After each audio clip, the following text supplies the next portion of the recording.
snake. He's not too alarmed right now. He doesn't think it's gonna hurt him. He'd rather just get back to his hole.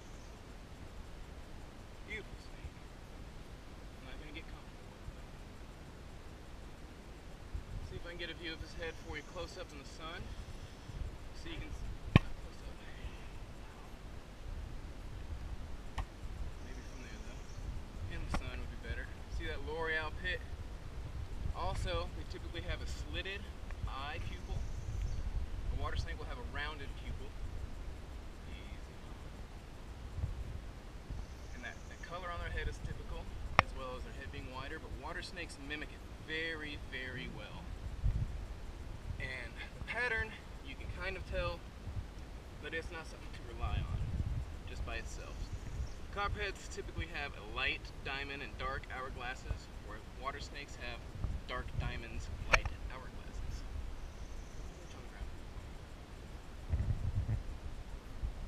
But you don't want to rely just on the pattern type. She's getting a little agitated. Well, I'm actually going to get maybe a close-up view of that pit. I know you don't like that thing. Well, now she's getting irritated.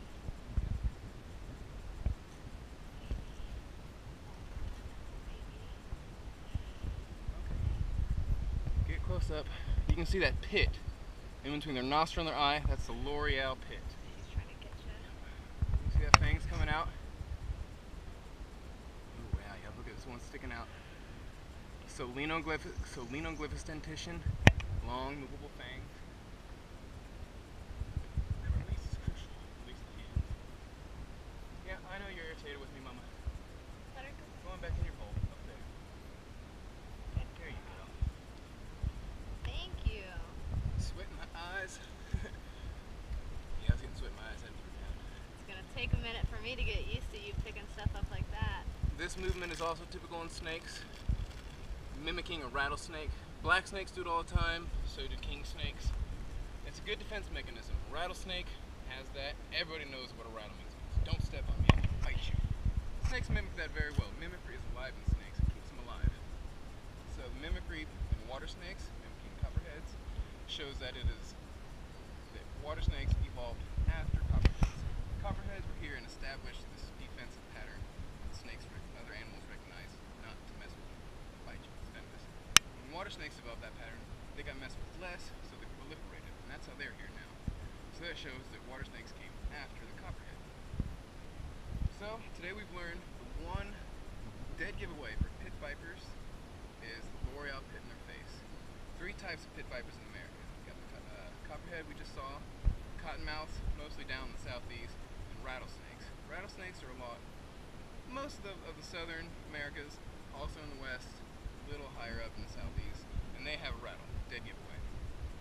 Copperhead, cottonmouth, not as easy to spot. Besides the 3 pit vipers in America, there's the coral snake. That's the only other endemic venomous species of snake in America, and that has the red, yellow, black patterns, red, yellow, black banded pattern that is mimicked by king snakes and milk snakes. How you can tell the difference in those two is the old saying, red on yellow kills a fellow, red on black, friend of Jack. In coral snakes, red bands always touch yellow bands, and in king snakes and milk snakes, red bands always touch black bands. So the pattern will be, in a king snake, red on black, yellow, black, red, black. So red is never touch milk. Alright, hope you guys learned something today.